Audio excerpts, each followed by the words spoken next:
하나님의 말씀 바로 우리 보도록 하겠습니다. 하나님의 말씀은 요한복음 3장 16절 말씀입니다.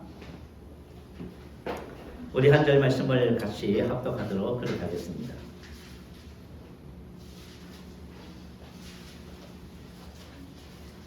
자, 우리 같이 합독할까요? 하나님이 세상을 이처럼 사랑하사 독생자를 주셨으니 이는 그를 믿는 자마다 멸망하지 않고 영생을 얻게 하려 하심이라. 아멘. 성경 전체를 딱 한 줄로 줄인다면 아마 본문 말씀을 선택해야 될 것입니다. 자, 크리스마스라고 하는 것은 예수 그리스도의 탄생 기념일을 말하지요. 크리스마스는 영어로 그리스도의 미사 이렇게 말합니다. 우리말로는 구세주를 위한 예배의 날, 그런 뜻입니다. 하나님께서 온 인류를 위해서 세 가지 선물을 주셨지요. 그 첫 번째 선물이 바로 독생자 예수님을 주신 것입니다. 오늘 본문 말씀은 하나님의 선물이 바로 예수님이라고 기록을 하고 있지요. 오늘은 예수님을 선물로 주신 하나님의 뜻과 그 하나님께서 주신 선물을 선물되게 하는 비결 말씀의 은혜를 나누면서 함께 은혜와 축복이 되시기 바랍니다. 자, 첫 번째, 하나님께서 온 인류에게 주신 선물은 바로 예수님이신데요. 본문은 이렇게 기록합니다. 하나님이 세상을 이처럼 사랑하사 독생자를 주셨으니 이는 그를 믿는 자마다 멸망하지 않고 영생을 얻게 하려 하심이라. 아멘. 자, 누군가에게 선물을 준다는 것은 사랑한다는 증거지요. 그래서 뇌물과 선물은 차이가 있습니다. 뇌물은 사랑이 필요하지 않습니다. 자기의 이익을 위해서 목적을 갖고 주는 재물이 바로 뇌물이 되겠지요. 그렇지만 선물은 다르지요. 선물은 사랑하기 때문에 주신 것입니다. 그래서 하나님이 세상을 이처럼 사랑하셨다고 말씀하고 있습니다. 자, 이처럼 선물에는 주는 사람의 사랑과 관심이 있는 거지요. 혹시 여러분 오헨리의 크리스마스 선물이라고 하는 단편집을 들어보셨지요? 크리스마스 때면 단골로 간증을 하는 그런 내용입니다.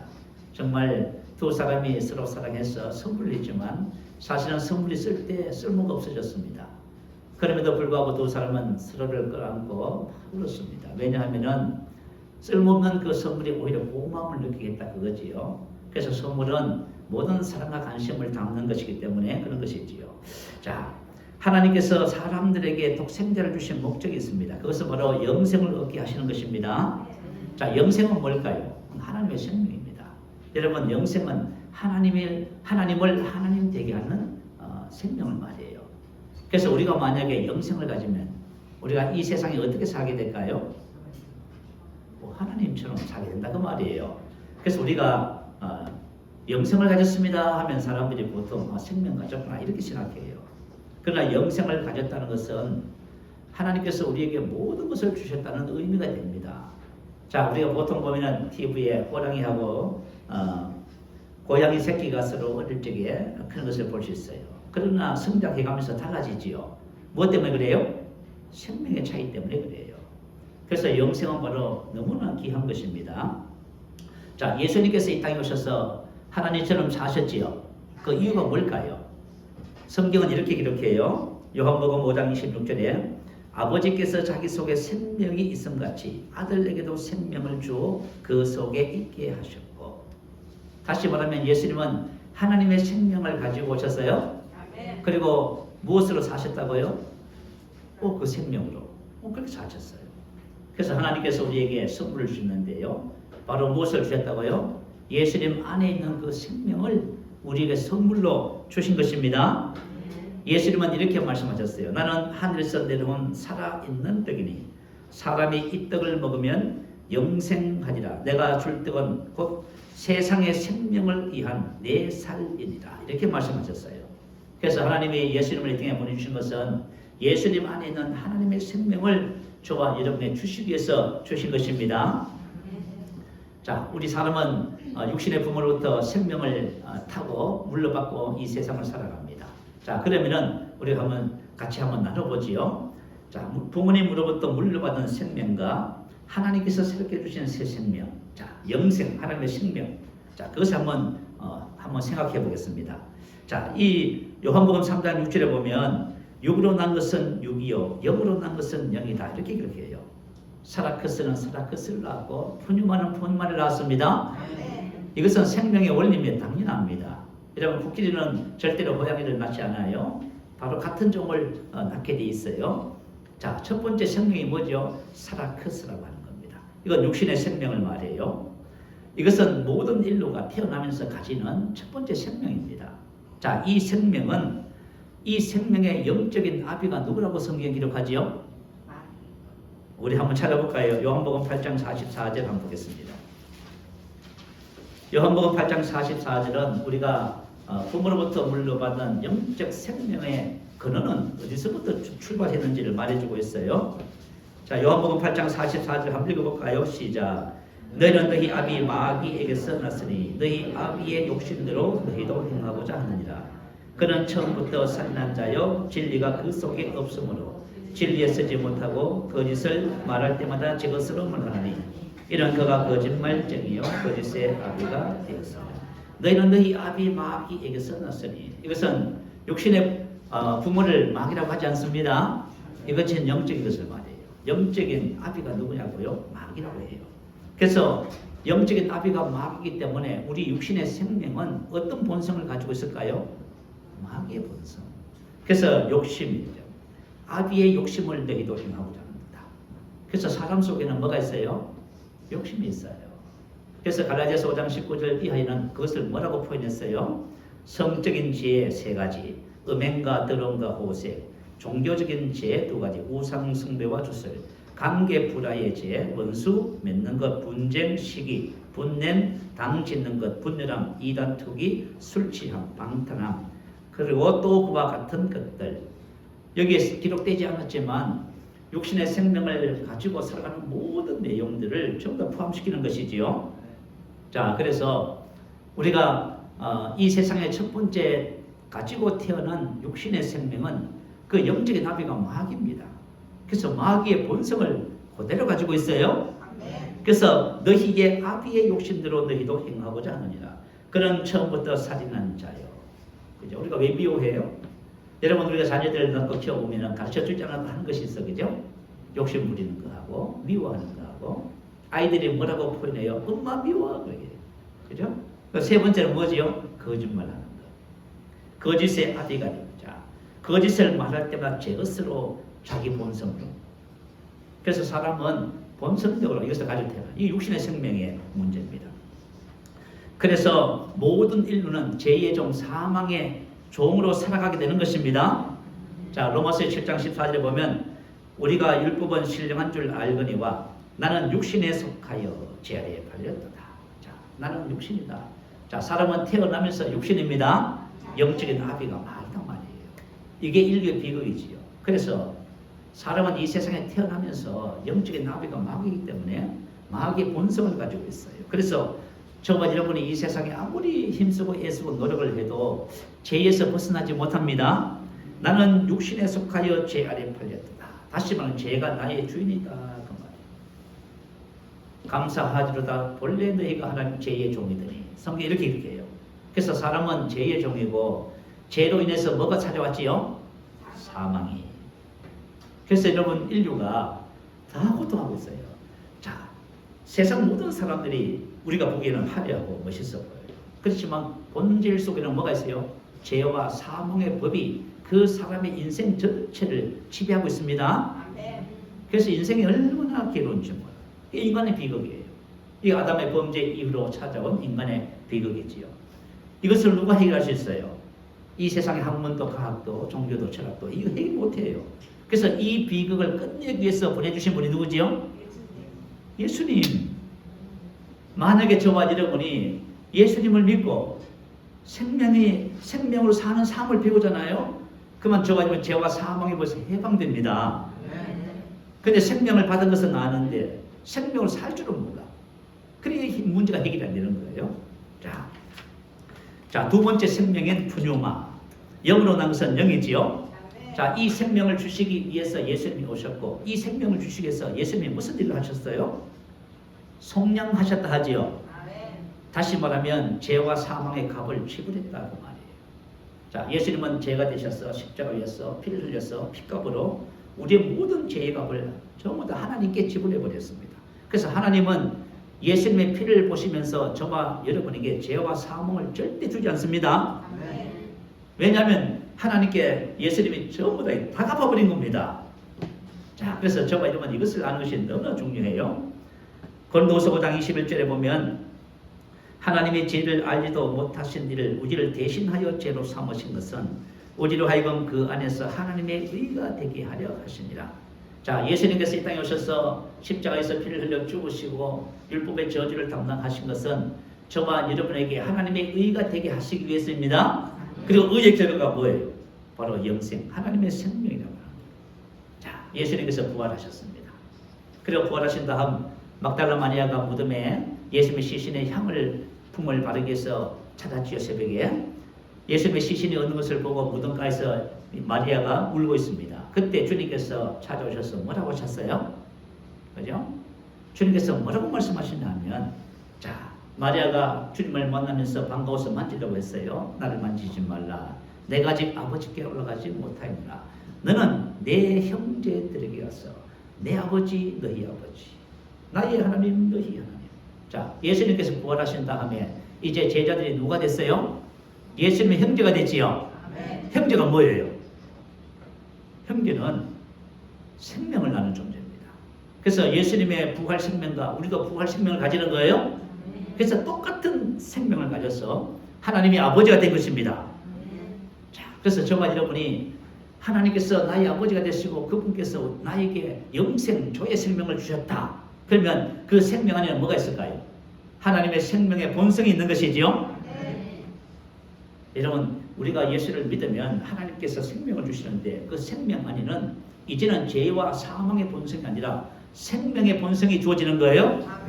갈라디아서 5장 22절 23절에 보면 오직 성령의 열매는 이게 바로 영의 열매, 이건 바로 본성을 말해요. 사랑, 기쁨, 화평, 오래 참음, 자비, 선함, 믿음과 온유와 절제니 사랑의 본성, 기쁨의 본성, 화평의 본성, 오래 참음의 본성, 자비의 본성, 선함의 본성, 믿음의 본성, 온유와 절제의 본성. 할렐루야. 그래서 저와 여러분이 생명을 얻고 이 생명으로 살아가는 삶을 살게 되면 율법의 요구가 저와 여러분의 삶을 통해서 이루어지게 되는 것입니다. 우리 이제 교회 다니면 그래요. 사랑하라고 그래요. 그럼 여러분 다 실패합니다. 사랑 못해요. 항상 기뻐하라고요. 항상 기뻐하시는 분 있어요? 못한다 그래요. 자, 왜 못하냐면은 저와 여러분의 삶은 율법적으로 무엇을 지키려고 해서 되는 것이 아닙니다. 우리가 뭔가를 하려고 하면 다 실패하게 돼 있어요. 그러면 본성을 따라 살면요, 사랑은 하지 말라고 해도 사랑하게 되겠지요. 기뻐하지 말라고 해도 기뻐하게 돼 있어요. 왜냐하면 본성 속에 이미 사랑이고 기쁨이 있는 것입니다. 그래서 저와 여러분 신앙생활은 사랑하려고 하면 실패해요. 그렇지만 본성을 따라서 사는 삶을 배우면요, 우리 사랑의 삶을 사는 거예요. 저와 여러분의 삶이 얼마나 탁월해질지 정말 기대가 됩니다. 자, 그래서 하나님의 생명으로 사는 것이 너무나 중요하고요. 우리가 만약에 하나님의 생명을 따라 살면 죄와 사망의 법에서 해방되고 맙니다. 자, 우리 성경에 보면 그렇게 말했지요. 로마서 5장 17절에 보면 저와 하나님의 생명을 살면 죄와 사망의 법에서 해방될 뿐만 아니라 왕의 삶으로 다스리는 삶으로 또 내전 자유의 삶으로 산다고 성경 기록하고 있습니다. 그리고 이 생명으로 살면 평안이 찾아오요. 하나님의 축복, 총적인 축복을 말하지요. 그래서 생명 다하면 평안을 기록해요. 은혜와 평강, 생명과 평안 이렇게 기록해요. 자, 그래서 저와 이제 영을 따라 살면 생명과 평안을 누리게 되는 것입니다. 우리의 신앙의 핵심은 생명을 얻고 그 생명으로 살아가는 삶을 배우는 것입니다. 자, 우리 두 번째, 하나님의 생명을 사는 길을 우리 같이 한번 찾아보겠습니다. 자, 저와 여러분이 생명을 받았는데 이 생명을 생명되게 하고 하나님께서 나에게 주신 사랑과 예수 그리스도의 은혜를 헛되게 하지 않는 방법이 있어요. 그것은 바로 영생을 따라서 사는 삶을 살 때 그렇습니다. 자, 우리가 하나님의 생명을 따라 살고자 하면 첫 번째 뭘 해야 될까요? 그것은 저와 여러분에게 영생을 가지고 있음을 알아야만 합니다. 자, 요한일서 5장 11절 13절 한번 올려주세요. 한번 읽어보십시다. 자, 시작. 또 증거는 이것이니 하나님이 우리에게 영생을 주신 것과 이 생명이 그의 아들 안에 있는 그것이니라. 아들이 있는 자에게는 생명이고 하나님의 아들이 없는 자에게는 생명이 없느니라. 내가 하나님의 아들의 이름을 믿는 너희에게 이것을 쓰는 것은 너희로 하여금 너희에게 영생이 있음을 알게 하려 함이라. 아멘. 자, 하나님이 우리에게 영생을 주셨습니다. 우리는 달라고 하지 않잖아요. 주셨잖아요. 그래서 저와 여러분 다 무엇을 소유하고 있어요? 하나님의 생명을 다 소유하고 있어요. 그래서 하나님의 생명을 소유했다는 것은 하나님의 모든 것을 전부 다 받았다는 뜻이에요. 우리가 영생을 천국 가는 정도로 여러분이 생각하시면은 생명을 생명되게 하지 못해요. 자, 하나님이 나에게 생명을 주셨는데 바로 예수님이 하나님의 생명입니다. 그러면 저와 여러분 어떻게 하면 이 생명을 따라 살 수 있어요? 여러분 안에 생명이 있다는 것을 알 때, 자, 여러분 이거 너무 쉽지요? 우리 신앙생활 여러분 어렵게 생각하시면 안 돼요. 만약에 저와 여러분이, 자, 여러분 사랑하십시오. 평생을 사랑을 하려고 해도 못해요. 근데 여러분 안에 하나님의 생명이 있습니다. 그 본성이 사랑입니다. 그러면 여러분 사랑의 삶을 살아요. 여러분 이렇게 쉬운 걸 가지고 우리가 어렵게 할 필요가 없어요. 그래서 하나님이 우리에게 주신 것은 영생이고, 자, 우리 구약 성경은 열심히 공부를 하고 막 그렇게 했어요. 막 어려워요, 되게. 근데 구약 성경의 기록 목적이 하나 있다면 그게 뭐지요? 딱 생명이다. 자, 요한복음 5장 39절 좀 한번 찾아보십시다. 자, 5장 39절. 요한복음 5장 39절입니다. 한번 읽어보겠습니다. 시작. 너희가 성경에서 영생을 얻는 줄 생각하고 성경을 연구하거니와 이 성경이 곧 내게 대하여 증언하는 것이다. 그러나 너희가 영생을 얻기 위하여 내게 오기를 원하지 아니하는도다. 자, 구약성경, 여기서 말하는 성경, 구약성경을 말해요. 자, 구약성경 기록 목적이 있어요. 무엇을 위해서? 영생을 얻게 할 목적으로 기록했어요. 구약에 수많은 얘기가 있고 사건이 있고 그것이 있어도 딱 목적은 딱 하나예요. 그것은 바로 예수님을 통해서 우리에게 생명을 주시는 거예요. 그래서 예수님은 우리에게 생명을 주시는 분이셔요. 네, 제가 이제 어른들을 만나 뵈면 늘 하는 질문이 있어요. 우리 김남순 어르신, 저하고 이제 얘기를 하면 제가 항상 하는 질문이 하나 있지요. 우리 어르신, 예수님 어디 계십니까? 어르신, 예수님 어디 계세요? 할렐루야. 이거 3년 걸렸어요. 3년 걸렸어. 왜 예수님이 내 안에 계신다는 것이 중요해요? 예수님이 있는 사람이 생명이 있고 예수님이 없는 사람은 생명이 없어요. 여러분 안에 예수님이 계신다면 여러분 영생을 가지고 있는 거예요. 그 영생을 가지고 있으면 어떻게 돼요? 영생 있음을 알아야 되는 거예요, 여러분. 영생 있음을 알아야 이 생명으로 살아갈 수가 있어요. 자, 혹시 여러분 학교 다니면서 이런 경험 해보신 적 없으세요? 차비가 없네. 그래서 막 몇 시간을 걸어서 집에까지 갔어요. 옛날엔 그랬어, 그죠? 차비가 없어서. 근데 집에 가서 가방을 뒤져보니까 돈이 나왔어요. 토큰이 나왔네. 자, 돈은 있었는데 왜 그래서 고생하면서 왔어요? 몰랐어요. 신앙도 똑같아요. 저와 여러분 영생을 주셨잖아요, 여러분. 근데 우리가 뭘 하고 있어요? 영생을 주셨다는 것은 아는데 영생을 알지는 못해요. 그래서 신앙생활을 여러분 사문의 생명으로 못 사는 것뿐이에요. 자, 그래서 생명의 성령의 법을 따라서 살면 죄와 사망의 법에서 해방되고 마는 거예요. 성경은 뭐라고 기록해요? 저와 여러분 태어날 때부터 생명과 경건에 속한 모든 것을 주셨다 하지요. 하나님께서 생명 안에 있는 하나님의 모든 것, 거기는 지혜도 있고 권세도 있고 능력도 있고 축복도 있고 모든 것을 생명을 통해서 딱 주시는 거예요. 그래서 저와 여러분 죄와 사망의 법에서 해방됐다는 것은 놀라운 거예요. 자, 여러분 사망의 법이 뭐예요? 단순히 죽는다는 의미가 아니에요. 우울, 슬픔, 고통, 괴로움, 질병, 가난, 삶의 모든 저주, 다시 말하면 율법의 모든 저주를 총망라하는 개념이 사망의 법입니다. 자, 그래서 저와 여러분이 예수를 믿으면 하나님의 생명을 통해서 얻게 되는 권리가 있어요. 그것을 생득권이라 하지요. 타고난 권리를 말해요. 생명 안에 있는 모든 것. 그리고 아들로서의 기업, 영광과 권세와 축복. 그래서 저와 여러분 이것을 알면은 저와 여러분 지금 만약에 육신의 질병으로 어려움을 당하고 계신 분 이것을 알면은 자, 저와 여러분 죄에서 질병에서 해방됩니다. 하나님께서 나에게 주신 권세를 알면 권리를 알면 해방되게 되어 있어요. 자, 그래서 안다는 의미가 뭐냐면 아까 전에 요한일서 5장 13절 말씀해 보니까 자, 영생이 있음을 알게 하려 함이라 이렇게 기록했어요. 알게 이 말은 헬러로 에이도 인식하다, 체험하다, 알다.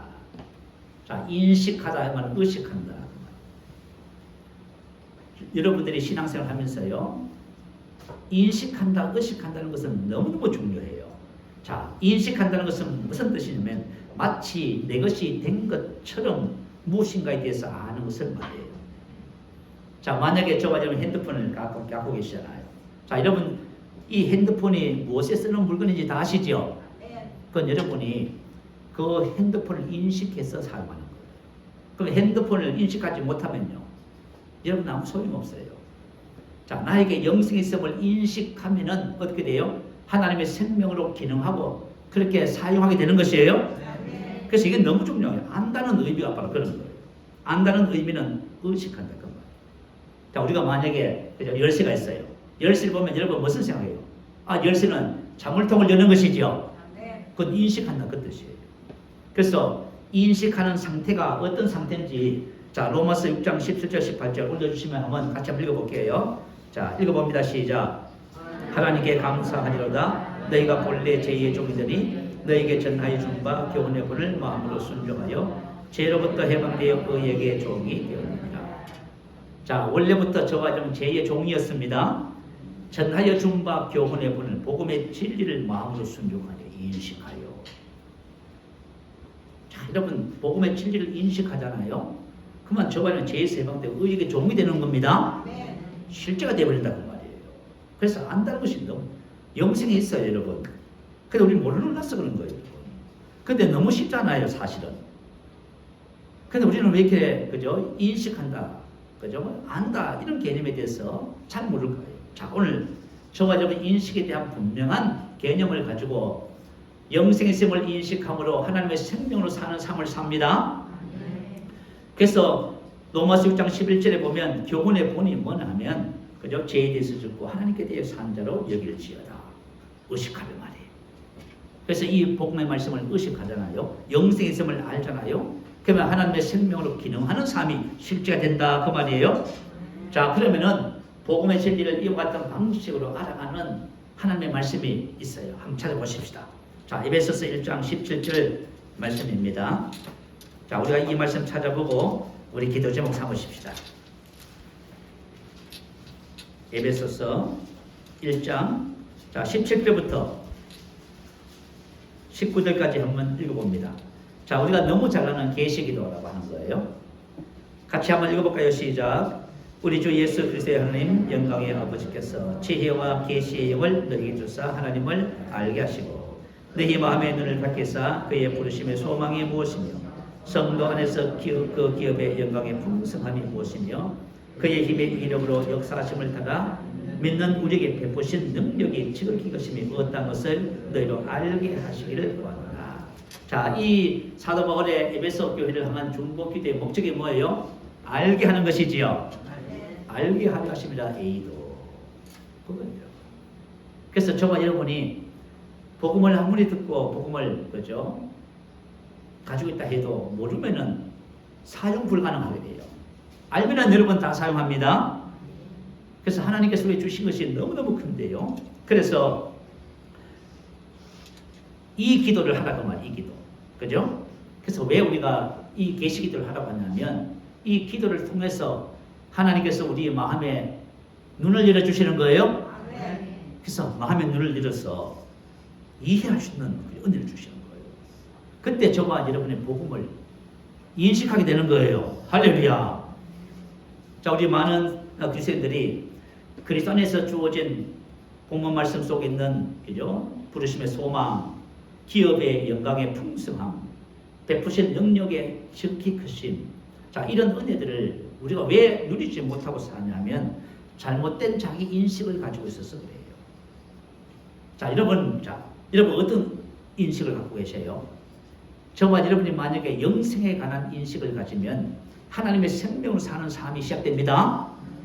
아브라함의 복의 인식을 가지면 여러분의 가정과 삶 환경 속에 하나님의 복이 시작돼요. 여러분 한번 해보셔야 돼요. 제가 한 말이 진짜인지 거짓말인지 해보시면 여러분 답을 찾습니다. 만약에 여러분들이 항상 나는 부족해, 아파, 나는 가난해, 배우지 못했어, 이런 인식을 갖고 사세요. 잘못된 자기 인식이 여러분의 삶을 탐하고 있는 거예요. 그래서 하나님의 말씀을 통해서 우리의 잘못된 자기 인식을 하나님의 말씀 복음으로 바꿔야만 합니다. 그럴 때 저와 여러분이 그죠? 나는 알아요. 나는 가난할 수 없어요. 나는 아플 수 없어요. 이렇게 고백하는 거예요. 근데 우리가 복음을 수없이 들었음에도 불구하고 그걸 모르고 신앙생활을 하고 있는 거예요. 그게 얼마나 답답하냐. 자, 하나님께서 우리에게 생명을 주셨는데 생명이 생명되는 원리와 방법이 어려 여기 있습니다. 여러분 이거 어렵지 않아요. 그래서 사도 바울이 골로새서 1장 27절 28절에 보면 뭐라고 기록해요? 예수님을 전파하고, 그죠? 그리고 열심히 가르쳐요. 뭘 하기 위해서요? 우리 안에 계신 예수님을 알게 하는 거예요. 알 때, 저와 여러분이 인식할 때, 그리스도 의식을 가질 때 실질적으로 보았던 삶을 살아내는 놀라운 역사와 축복이 있게 되는 것입니다. 자, 우리 목요일 날 저희 집에 보일러가 고장이 났어요. 날씨는 추운데, 그죠? 그것도 밤에. 그러니까 이거 바꾸실 방법이 없는 거예요. 그래서 뜯어보고 이거 보고 아무리 해봐도 말이죠, 고칠 수가 있나요? 그래서 밤에 그냥 보일러 없이 자야 되겠다 생각하고 그렇게 이제 하고 있었는데, 이제 저희 이제 아내가 뭐라고 하냐면 보일러 통에 보니까 물이 부족한 것 같아요. 그랬어요. 그렇지만 사실은 이제 그죠? 왜 보일러가 작동이 안 됐냐면 맞아요. 보일러 통에 물이 부족했어요. 그렇지만 우리가 물을 공급하는 방법은 몰라요. 두 번째, 실내기에 실내 조절기하고 보일러하고 이게 연동이 통신이 단절됐어요. 연동이 안 돼요. 작동이 안 되는 거예요. 그래서 새벽에 기도하는데 물이 부족해 하는 게 딱 떠올랐어요. 그래서 기도하다가 보일러 문 뚜껑을 열어놓고 찬찬히 살펴봤더니 세상에 우리가 보일러 옆에 온수기를 달았거든요. 온수기를 단 이분들이 뭘 했냐 하면은 그 온수기 사용하는 보일러 그것을 잠가놓고 또 밑에서부터 수도에 물이 들어가는 직수도 잠가놓은 거예요. 그러니까 보일러가 물이 부족하니까 이게 안 돌아가는 거예요. 그래서 그걸 열었더니 뭐요? 보일러가 작동이 되는 거예요. 작동이 됐어요. 근데 이거 실내 그죠? 조절기는 아무리 해도 그죠? 방법이 없어요. 그래서 이제 아내가 이제 집사람이 그 전화해서 전문가에게 조언을 듣고 핸드폰으로 사진을 찍고 또 뭡니까? 영상 통화하면서 다 보여줬더니 뭐냐면 통신이 안 된다는 거예요. 그러면 통신이 안 되면은 거기 노란 거하고 흰 선이 있는데 그걸 한번 만져보래요. 근데 선은 분명히 딱 연결돼서 테이프로 감아져 있거든요. 그래서 시키는 대로 뭐 했어요? 그걸 뜯었습니다. 뜯어서 다 뜯어가지고요. 손으로 비볐더니 뭐가 됐어요? 통신됐어요. 그 실내 그저 조절기가 그 17만 원이랍니다. 세상에. 자 봐요. 너무 간단하지요. 우리가 복음을 알기만 하면은 우리 안에서 뭐가 작동해요? 복음이 하나님의 말씀이 작동하는 거예요, 여러분. 하나님의 말씀은 살았고 운동이 있어요. 그런데 우리는 말이죠, 이 하나님의 말씀을 모르기 때문에 말씀이 작동을 안 하는 거예요. 그래서 제가 이 보일러 사건을 보면서 참 진짜 알아야 되겠다. 할렐루야. 자, 하나님께서 영생을 주셨다고 해요. 우리 크리스마스 되면 하나님께 감사의 별 드려요. 그래서 모든 사람들이 예수님을 선물로 받고 나서요, 그 멋진 포장을 보면서 감동하고 감탄해요. 너무 좋은 거지. 그런데 포장지를 뜯어서 그 내용을 알려고는 하잖아요. 그래서 사용불가인 거예요. 우리 안에 예수님이 계시지만 나의 삶과 예수님과는 어떻게 돼요? 전혀 불가해요. 통신이 안 되는 거예요, 이게. 근데 내 안에 계신 예수님을 알면은 포도나무와 가지의 삶이 시작됩니다. 내 안에 생명 되시고 지혜와 능력 되시는 그분의 축복이 나의 삶에 드디어 역사하기 시작해요. 우리 새샘에게 모든 오늘 말씀을 듣는 분들이 다 이와 같은 복된 삶을 살게 되시를 주님의 이름으로 축복합니다. 자, 우리 말씀을 생각하면서 한번 기도할까요? 우리는 이미 예수 그리스도 안에 있는 생명의 선물을 받았고 이 생명은 우리 안에서 자, 저와 여러분을 통해서 역사하기를 원하십니다. 그래서 그죠? 저와 여러분의 신령한 성령의 열매를 본성의 열매를 맺기를 원하시고요. 또 저와 여러분이 단순히 나만 사는 것이 아니라 나를 통해서 세상으로 빛으로 영광으로 축복으로 또 세상 사람들의 문제를 해결해 주는 사람으로 만약에 그리스도인들이 여전히 자기 문제 때문에 고민하고 괴로워하고 있으면은 아직 복음을 몰라서 그래요. 그래서 저와 여러분의 눈을 열어서 복음을 알게 하시고 내가 이 복음을 나눠주는 삶을 사는 축복을 허락해 달라고 한번 기도하십시다. 할렐루야. 우리 한번 부르시기도 합니다. 할렐루야.